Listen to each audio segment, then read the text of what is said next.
Hi there, friends of more, friends of the management of reality. This is our English language podcast, and today we are going to be talking about the latest proposal, Netanyahu's proposal to advance in Gaza and destroy Hamas and so forth. We're going to explain exactly what that is about because people are getting different ideas about it. Then we're going to talk about the ongoing accusation against Israel that it's supposedly committing genocide in Gaza. We will talk about the accusation of the alleged starvation in Gaza. And we will also discuss the merits of the proposed new policy in Gaza, whether it really makes sense to just conquer the city of Gaza, which is what is being proposed, and not the whole Gaza Strip. What are the pros and cons about that? And then I'll spend a little time discussing what is the explanation for why the information about Israel is so biased. Where does that come from, right? Because it's quite remarkable. So that's what we're going to be looking at. Okay, let's get started. First of all, what is Netanyahu saying that he's going to do now? So the announcement is that Israel will conquer not the Gaza Strip, because the phrase that people are hearing is that that Israel's going to conquer Gaza, right? That's actually not what is being proposed. What is being proposed is that they'll conquer the city of Gaza. So now this may be confusing because the name of Gaza is for the entire strip, but it's also the name of the capital. So it's a little bit like Mexico, right? What's the name of the capital of Mexico? Mexico. People get confused. What are you talking about, the country or the city? And there's also one of our component states is also the state of Mexico. So that, of course, makes it easier. Anyway, this happens here too, right? People say conquer Gaza, and you can easily be confused. The proposal is to conquer the city of Gaza, only the city. And before they try and conquer Gaza, what they're going to do is they're going to evacuate the civilian population of Gaza to the south of the Gaza Strip. And they're going to set up hospitals first and this and that and the infrastructure to, take care of people and get them humanitarian aid and all of this stuff. So first they need to build all of that stuff in the south of Gaza. This is something that Israel is going to do. They're going to get all of that prepared to receive the civilian population of Gaza in there and give them services and humanitarian aid and so forth. And then they're going to go in to fight, house to house, street by street, and get control over the city of Gaza. This is the proposal. So, am I leaving something out? Okay, no. All right. So that's just to clear up, what is actually being proposed versus what a lot of people are imagining was proposed. Now, what about the accusation of genocide? Because, of course, this is supposed to be the latest Israeli blow in their alleged ongoing genocide of the Arab population in Gaza. And, of course, just the fact that the way that the Israelis want to do this is to first spend a couple of weeks or however long it's going to take to build all that emergency infrastructure in southern Gaza to receive all of the people of Gaza before they go and fight for Gaza, right? The fact that they're going to do all that is obviously in stark and violent contradiction with the claim that they're conducting a genocide, right? In fact, I think that it is perfectly safe to say that no army in the history of the planet has ever made greater efforts to assist the population of its enemy. And this is not just any enemy. This is an enemy that does believe in genocide, that announces publicly Hamas's constitution says that they that they intend to kill all of the Jews. That's what they say in their charter, in their founding charter, right? They're not shy about it. They're quite explicit, and they carried out the worst attack against Jewish civilians, in fact, a genocidal attack, on October 7th, 2023, right? So this is the enemy. And yet, even though this is the worst possible kind of enemy, which has engaged in the worst possible kinds of attacks, Israel is doing what no country in the history of the planet has ever done for the enemy population. It is making itself responsible for the enemy population. That's not something that anybody does. Okay? And this is what they're calling genocide. So obviously, if they're calling this genocide, then you know where you are, or rather when you are. You are living in the year 1984. This is the year, right, in Orwell's novel, which for him was in the future, where every important political word will be made to mean its opposite. Okay? So the slogan of the uniparty that existed in this totalitarian state that Orwell imagined, right?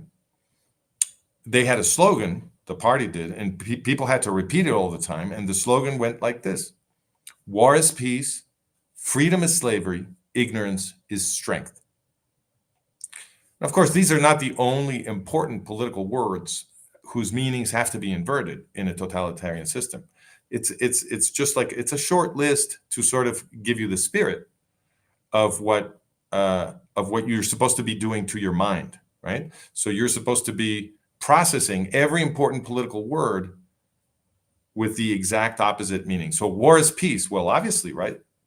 We live in a world where war is peace because the greatest power in the world, the people running the United States, the US bosses, invented a diplomatic process to bring genocidal terrorists descended from the German Nazi final solution, and I'll share my screen right now to share with you guys where we have this documented.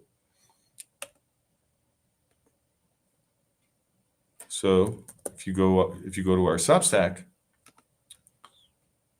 and you go to the you don't need to go to the archive. Right up here, you'll see our most popular article is this one. It's about the responsibility of the Arab-Palestinian movement in the German Nazi final solution. I'll make it really short. The founding father of the Arab-Palestinian movement, this guy right here, Haj Amin al-Husseini, that guy was a top leader of the German Nazi final solution, okay? He was administering the death camps with Adolf Eichmann, the recognized director of the death camp system, and he was recruiting just giant multitudes of Bosnian Muslims and Albanian Muslims to divisions of Heinrich Himmler's SS. He was running the Holocaust. Okay, this is the founding father of the Arab-Palestinian movement, and he is the creator of Al-Fatah. Okay, he is the creator of Yasser Arafat and Mahmoud Abbas and their cronies. Right, so that's where what we now call the Palestinian Authority comes from. The Palestinian Authority is Arafat. It's the PLO. It's PLO Fatah. And Fatah, the organization that really runs it, was created by this character, Haj Amin al-Husseini, the guy who killed all the European Jews. All right. So the US bosses created a diplomatic process to bring these people into the Jewish state, to bring PLO Fatah, Yasser Arafat and his buddies, who are mentees of Haj Amin al-Husseini, right? He's the one who created them as a group, Al-Fatah. They brought these guys into the state of Israel, all right? This is the enemy. This is what Israel is fighting. And Hamas is no better. Hamas is the same kind of thing. Hamas they put it in their charter that they're going to exterminate all of the Jews, all right? So this is what we got. We got a diplomatic process created by the US bosses, that was designed to bring the Jew killers into the Jewish state, right? The people whose mission it is to destroy the Jewish people in genocide into the Jewish state. And what did they call it? This is the point I was driving to. They called it the peace process. So a process designed to produce an anti-Jewish genocide was called a peace process. Therefore, war is peace. War is peace. You are living in Orwell's world. What this means is that the people running the world have a totalitarian ideology already. You may not be living in a completely totalitarian state yet, but the fact that the system is speaking with Orwellian inversions means that that you are already being governed by the totalitarians, and they're teaching you to speak in this way so that you cannot defend yourself politically. That's what's going on. We have an article explaining precisely that issue. So let me put that up as well for people to see, because you might find this useful. So if you go into our archive and you type Orwell, the Orwellian signal will pop up. And that's the article where we explain the importance of the Orwellian signal and why, when you see that the system, the political system, the institutional system is speaking in Orwellian signals, it means that the power elite is already the enemy and they're about to make you a slave. They're working to make you a slave. They're working to transition us from this simulated democracy into a more frank totalitarianism, where all of the rights you still enjoy will be completely vaporized. Okay, so this is where we explain how to read the system, how to pay attention to the way they're speaking, so that you know who's running things. Okay, I think you'll find it useful. All right. So, of course, within this system of inverted meanings, war is peace, freedom is slavery, ignorance is strength. Of course, the victims become the oppressors, right? And this is actually the strategy of woke identity politics and social justice warrioring, right? I think the acronym was DARVO, and the second part of DARVO is reverse victim and oppressor, or something like that. Or that's the last part. Reverse victim and oppressor, something like that. In other words, it's part of the understood strategy of woke political maneuvering, if you will, right? That you reverse victim and oppressor. In other words, you tell people that the victim is the oppressor, and you tell them that the oppressor is the victim, which is exactly what is going on in Gaza, right? This is precisely what's going on. So you have an organization that is represented as tiny little David fighting big bad Goliath, right? So Gaza is supposed to be the tiny little David. Israel is supposed to be the big bad Goliath. But in reality, behind Hamas is a gigantic structure, and they're getting help not only from the Muslim world, they're getting help from all the Western world, and in particular from the U.S. bosses, right? We've done a lot of work on the website to document this. So just go into the website and look for something, because that claim is all over the place, right? That the U.S. bosses are in fact the main promoters of world jihad. We make this claim all over the place, almost in every article we publish, and we have reams and reams of documentation to support that claim, right? So in reality, it's not tiny little Hamas battling big bad Israel. In fact, it's the U.S. bosses, the best friends of Qatar, who is the daddy of Hamas, right? Those are the guys screwing up Israel, the U.S. bosses, right? So Israel is still David. They've always been. The Jews have always been David. And Goliath, the true Goliath, the U.S. bosses, the most powerful people on the entire planet, those are the people trying to destroy Israel. They're the ones who created the so-called peace process, which is a war process, It's a genocide process against the Jews, right? They created that to bring the Jew killers into the Jewish state. And they are also the ones who are tightly allied with Qatar, sugar daddy for Hamas and creator of the Gazan terrorist state, right? So, and that's just one example, okay? Just go into the website and you'll see the entire pro-jihadi structure of the U.S. bosses, which has been unfolding over several decades, is documented with exquisite care in many, many articles.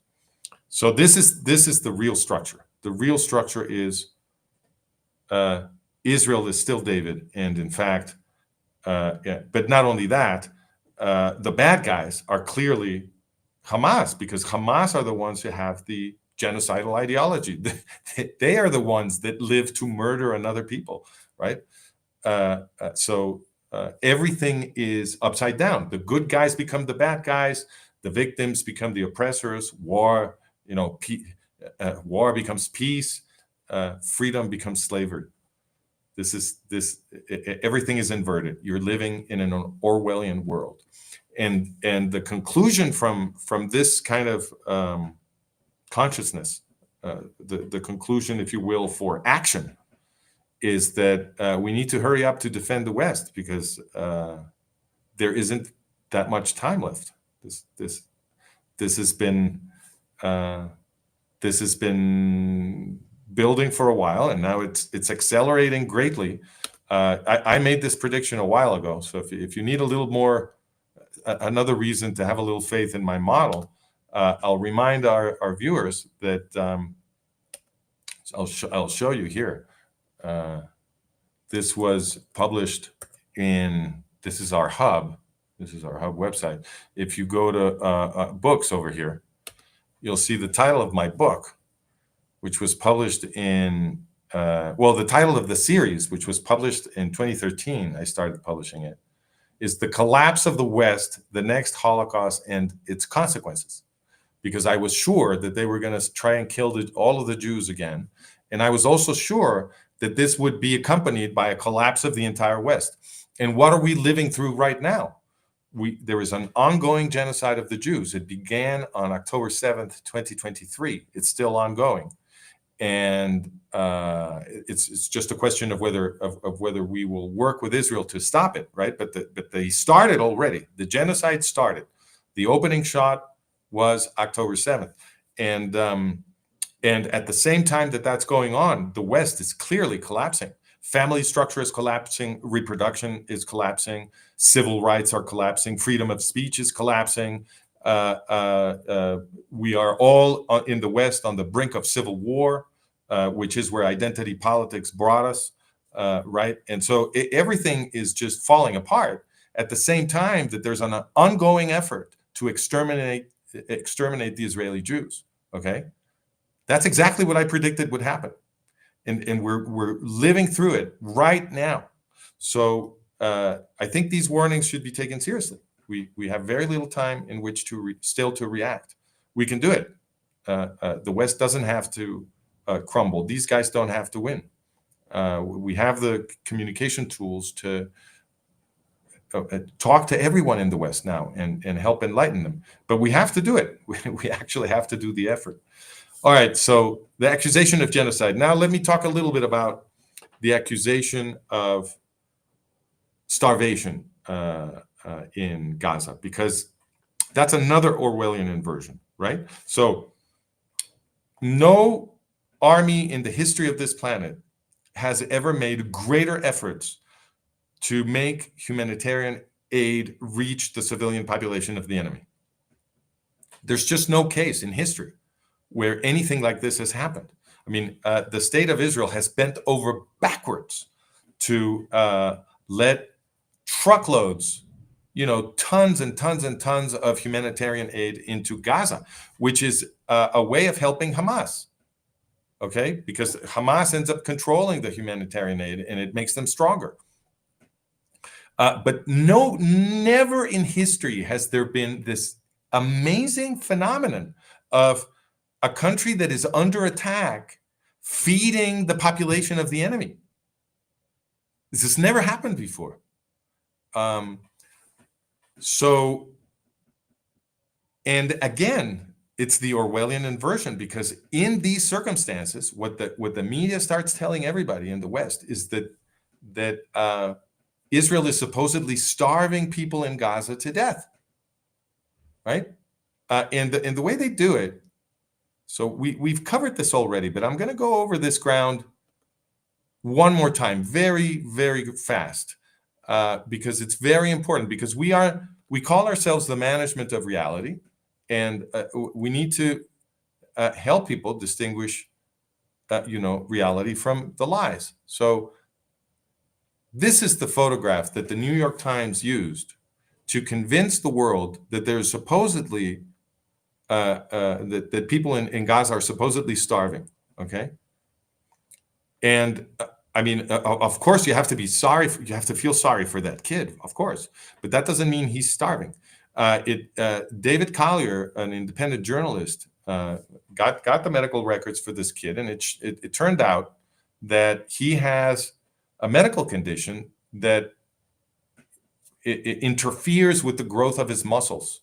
So yes, he's abnormally thin, that's for sure, but it's not because he's starving. And the hypothesis that you're being lied to should have been the first hypothesis for the people at the New York Times, right? They're supposed to be, seasoned journalists, right? This is supposed to be the best, the most prestigious, the trend-setting newspaper of record is what they call themselves. They're the newspaper of record, right? So supposedly, I mean, if you're living in a world with a real free press, with institutions that are really trying to establish what's going on, right? This photograph would have never passed the smell test, because it is obvious that the mother is not suffering from malnutrition, and so you would have to think that the mother is keeping food from her child. How is this happening? How is the mother well fed and the child is starving? That's obviously ridiculous. So there should have been a lot of suspicion about this photograph from the beginning, because it looks funny, right? But no, they went ahead and they published it, and they claimed that this was evidence for starvation. And the thing that we explained in the previous podcast is that, look, if you really have images of people starving, you would use those. You wouldn't create a hoax. You wouldn't grab a photo of a child who has a genetic condition that interferes with the growth of his muscles, right? Because that's a lie. He's not malnourished. He has a medical problem, sure, but it's not malnutrition, right? So if you really had photographs of people starving, you would use those. Of course, you wouldn't run the risk of being exposed by David Collier, as happened. The New York Times had to apologize and retract itself partially. But they kept saying that even though the kid had a genetic condition, that he was also malnourished, and they claimed that he's also malnourished. That claim is coming from the Gaza Health Ministry, and the Gaza Health Ministry is Hamas. So what the New York Times is doing is it's repeating whatever Hamas says as if it were true. They're repeating what genocidal terrorists in Gaza say to them as if it were true. This is anti-Semitism. There's no reason to believe a word that the Hamas genocidal terrorists in Gaza say. But this is what all the media does. So let me point out, here's an article by CNN. And this is what they're saying right now in reply to the proposal, to the policy announcement, that Israel will conquer the city of Gaza, right? So in reaction to that, forgive me, I'm looking at the wrong, that's Spanish. I had it in English here. Let me see if I can find it.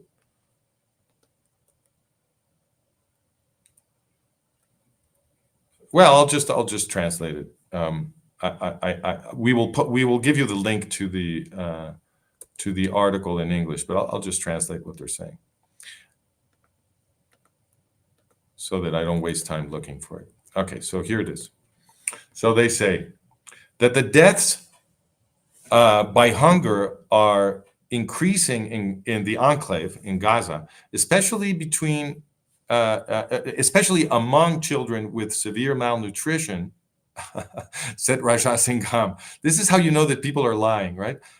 Deaths by starvation are augmenting, especially among people with severe malnutrition. Yeah, I would think, right, that the people dying from starvation would be people with severe malnutrition.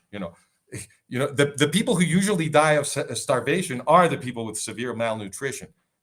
They're imbeciles, right? They're lying, so they speak too much. They talk for too long, right? And then they say this nonsense.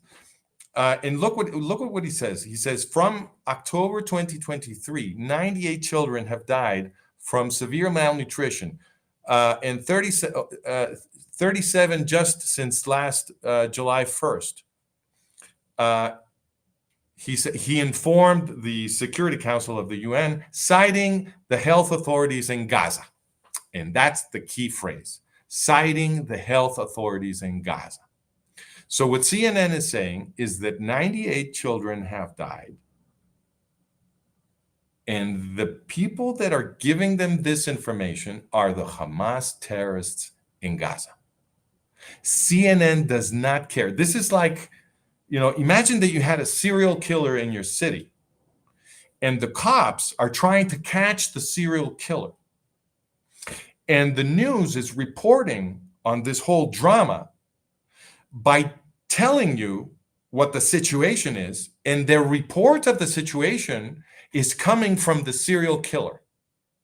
Okay? So the local city in the news is telling you, oh, and this is going on, and this is going on, and the police are doing this, and this is happening, and all of that stuff is being fed to them by the serial killer. Meanwhile, the police makes different kinds of claims, of course, and those are not important. And the entire, let us say, the entire slant of the news reporting is that the police are reacting disproportionately to the serial killer. They're being too mean to the serial killer. This is what's going on.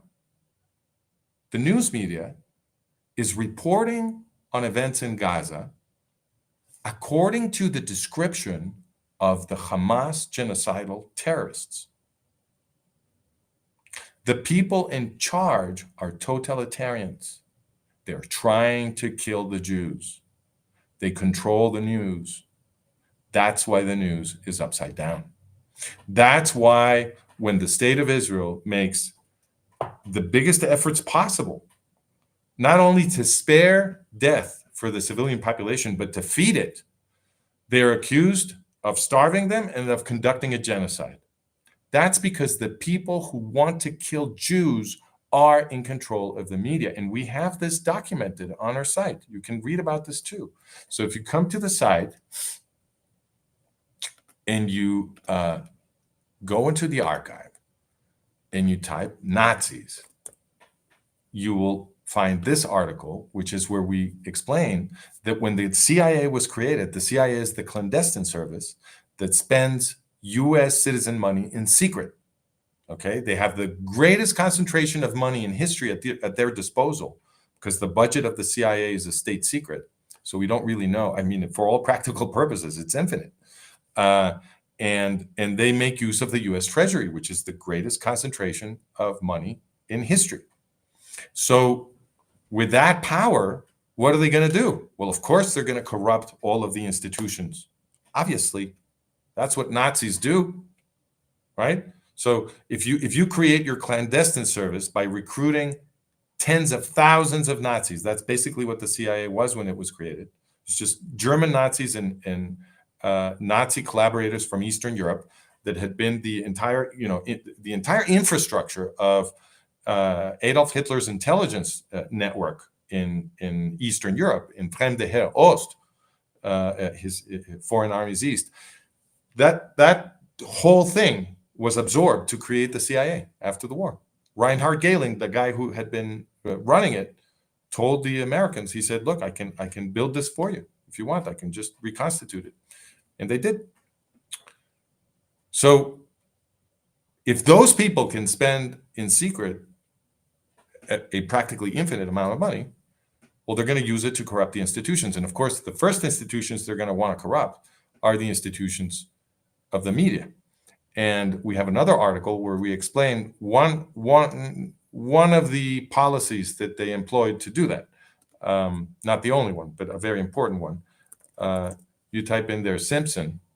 Actually, if you type Simpson, you get both articles, because Christopher Simpson's investigations are the ones that blew this up. And this article documents how the CIA created the entire academic institutional space of communication research, which is these departments of communication that train all of the people who do content work in the mainstream media. Okay, these people go to university, to departments of communication, where they are taught how to be good journalists, right? And then they go work for CNN, they go work for the New York Times, or for whomever. Everybody gets trained in these departments of communication. And these departments of communication were created by the CIA. And the professors who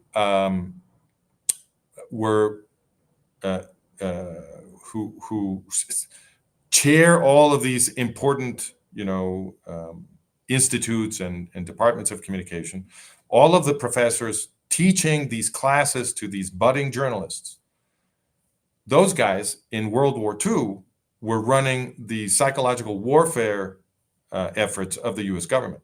Okay, now what is psychological warfare? Well, psychological warfare is, how do you fool millions of people into thinking that something is true when it isn't, by using mass media? That's psychological warfare. So the people who knew how to do that, the people who knew how to bamboozle entire countries with the use of the media, those are the people who became the academic professors in the departments of communication, post-war departments of communication, that were created in the blink of an eye, right, by the CIA. That's who teaches, the psychological warfare experts. Okay, so that's what you got. This is what the modern media is. It's the Nazis taking over the media, turning it into a psychological warfare weapon for promoting their goals. And their goals are, well, they're Nazis. So what are they going to do? Well, of course, they're going to teach you through the media and through academia, because they also took over academia. They're going to teach you that the Jews are supposedly the bad guys. That's what they did in the prelude to World War II. That's how they got the Jews killed in World War II. Okay, there was a huge propaganda before World War II about how bad the Jews supposedly were, and this was called the Protocols of the Learned Elders of Zion, and we have an article about that too, so that you can see how history repeats itself. So if you type in Prague Cemetery or protocols or anything like that, you'll find this article. And it explains how the propaganda worked. What was the propaganda that produced the Holocaust, right? And it was a different kind of story. People were not saying that the Jews were committing genocide. People were saying that the Jews were supposedly taking over all of the institutions in secret. What the CIA in fact does, what the Nazis do, they said the Jews were doing, you see, because it's Orwellian. You see, everything is upside down. So when the Nazis are out corrupting all of the institutions and destroying our democracy, what they use those institutions to make us believe, right, through their management of reality, is that it's the Jews doing what they're doing, what the Nazis are doing, you see. The Jews are the Nazis. You see, everything is put upside down. Everything becomes its Orwellian inversion. There are just so many examples. Now they've been making people say that a man is a woman, that a woman is a man. That's what the whole trans movement is about. Once people start doing this, once people start insisting, as though it's some kind of revelation, that the meaning of an important word is actually the opposite, once people start doing this to their minds, they are easy prey for the people who want to turn them into slaves. because they can no longer think. They have no contact with reality. And in order to defend yourself and to defend your rights and your liberties, to defend your family, your civilization, you first of all have to make contact with reality. You can't let somebody else manage reality for you. If you do that, if you allow that, well, then they will be your masters, and you will be their slave. Okay? So this is why we call this the management of reality, because we are interested in human liberty. And the only way to produce human liberty is for people to emancipate themselves to the description of reality that they have been receiving. If somebody is managing reality for you, you are their slave. If you accept the model of the world that is coming through via the media, if you simply accept it, if you don't investigate it, if you don't question it, you are a slave, because you don't have contact with reality. You can't be everywhere, right? Everything comes through the media. So if you just accept that, you're the slave of that representation. If somebody else controls that representation, they control you. All right. What was the other topic I needed to talk about? That was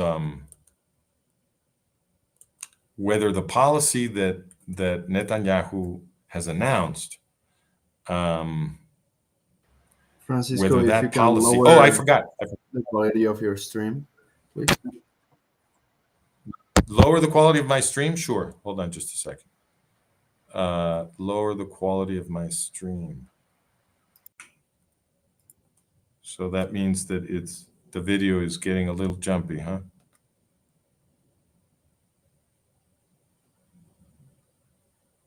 Okay, here we go.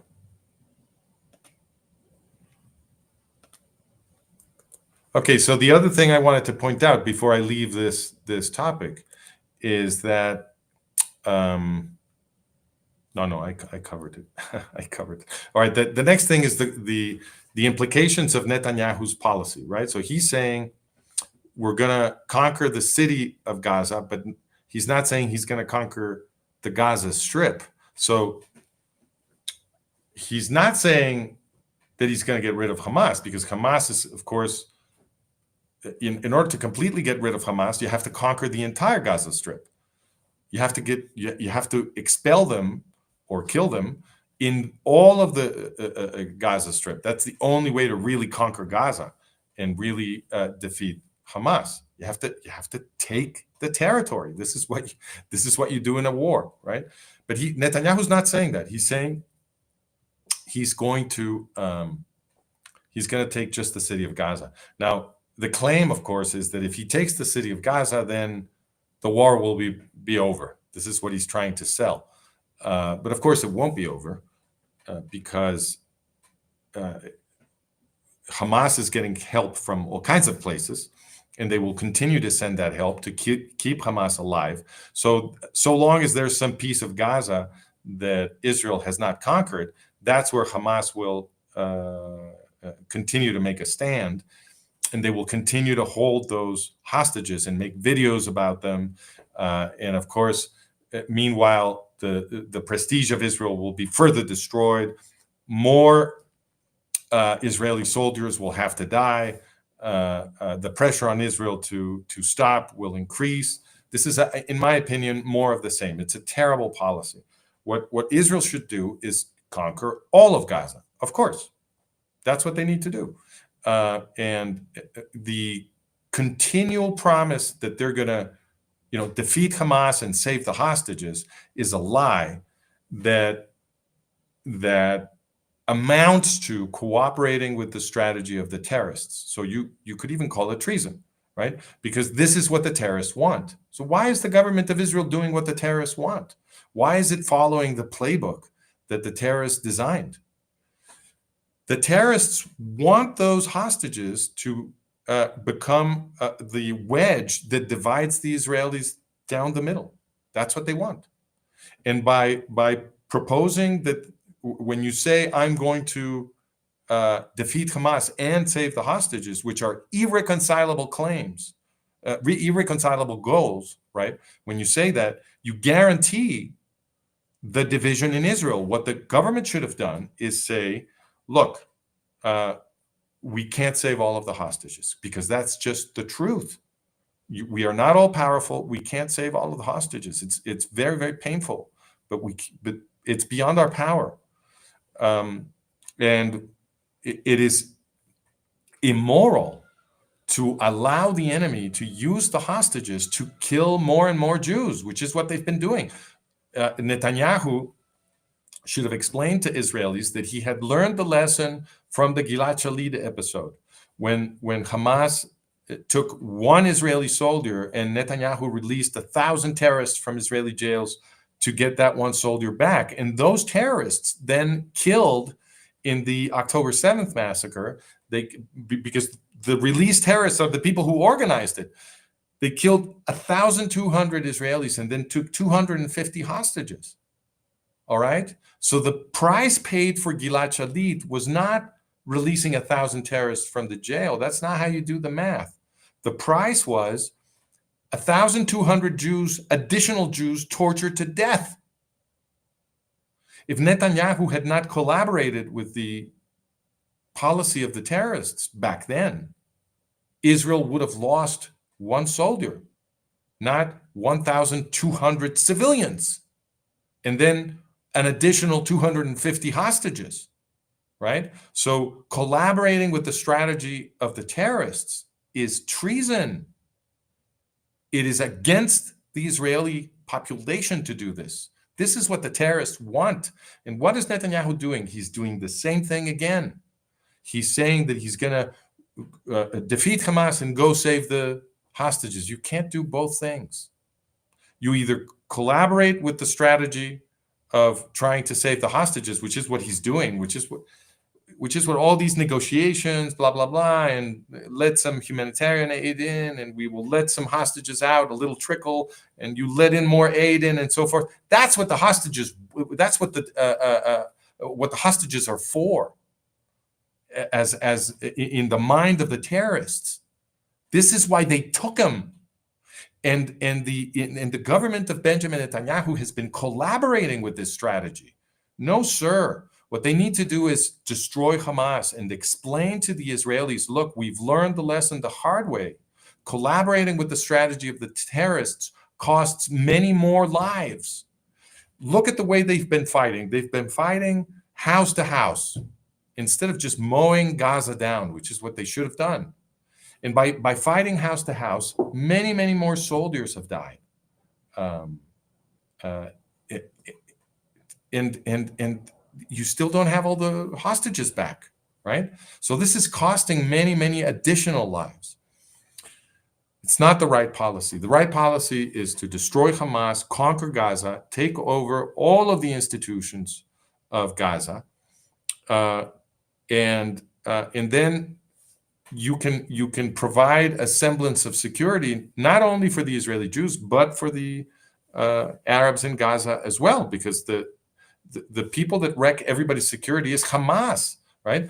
And that's what tells you that the pressure that Israel is under to not do this, right? Because everybody, in the minute that this policy was announced, I mean, it's a bad policy, but of course, that's not what these various international actors are complaining about. They're complaining that supposedly this is an unacceptable punishment on the population of Gaza, right? So the fact that Israel is going to evacuate them from Gaza and provide all kinds of assistance and build the infrastructure to give it to them and so on and so forth, that doesn't matter, even though no army has ever done that for an enemy population ever, right? But that's still not enough. It's still not enough for the civilian population that voted for and supports the Hamas genocidal terrorists that murdered innocent Jews in their homes on October 7th. The very Jews that wanted to develop a relationship with the Arabs in Gaza, right? Doesn't matter. It's still not good enough for these deranged Jew killers that Israel is preparing the south of Gaza to give them humanitarian aid. It's not enough. They have to stop the operation and not conquer Gaza, not conquer Gaza City. Okay? So when you see this, you know that it's anti-Semitism. You know it's anti-Semitism. These foreign leaders are interested only in the destruction of the Jewish state. They're not interested in the civilian population of Gaza. Those are crocodile tears. If they were really interested in the civilian population of Gaza, they would have supported a long time ago that Israel completely destroy Hamas and take over all of the institutions of Gaza. Because we already know what happens when the Arabs of Gaza govern themselves. They vote Hamas in, and they turn all of Gaza into a terrorist infrastructure dedicated to the genocide of the Jewish people. So these people, at least for now, at least for a generation, or maybe two, cannot govern themselves. They can't. They can't. They already demonstrated this. Israel did the experiment. Israel gave them Gaza in the year 2005.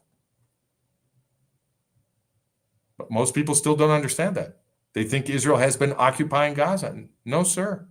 In 2005, Israel vacated Gaza, and they even forcibly removed all of the Jews who had gone to live there. They removed them. They didn't want to go. And the experiment was made to see what the Arab Palestinians would do with their self-government in Gaza. And what they did is they voted Hamas in, and they turned Gaza into a terrorist proto-state dedicated to the murder of every last living Jew. Therefore, this population cannot live next to the Israelis, not unless the Israelis are in charge of everything. And that would make them second-class citizens. This is true, and that is deserved. Somebody who wants to dedicate his life to the extinction of another people cannot be a first-class citizen. You lose some rights when you are dedicated to murder another people. Of course. If that's your ideology, we can't let you govern yourself. So the only two solutions for Gaza, and the only possible solution for Gaza is total conquest by the Israeli Defense Forces. But more than that, the people of Gaza have to be given incentives to leave, right? That's certainly a humanitarian solution. Give them money, give them assistance to go somewhere else, because they can't live next to people that they want to exterminate. That's ridiculous. And or if they're going to stay, well, then they're going to have to be governed by the Israelis. The health ministry, the education, the government, all of the services, everything, it has to be run by the Israeli Jews. Even the water department has to be run by the Israeli Jews. Why? Because the Hamas was grabbing the pipes, the water pipes that the state of Israel had built to deliver water to the Arabs in Gaza. They were taking those pipes and turning them into missiles. So there is no institution that these people won't destroy. So if they're going to stay, for as long as they stay, the Israeli Jews need to run everything. And ideally, they should not stay. People who want to murder another people should not be living beside them. There's no reason why the state of Israel needs to tolerate that, especially now that they've made it so clear with the October 7th attack what their intentions are. So I'm going to leave it at that, unless you tell me, Marcos, that we have some questions from the gallery. If you can see any questions, I'll field them. If not, Yeah, no, we don't have any questions. okay, good. In the comments, yeah. Good. So we'll leave it there. Thank you for listening. I'll see you next Monday on our next English podcast, and we will be announcing the topic very soon. Talk to you later. Don't forget to subscribe, like, ding the bell, and share. It's important to share because we're trying to reach lots of people, and sharing is the greatest motor that we can use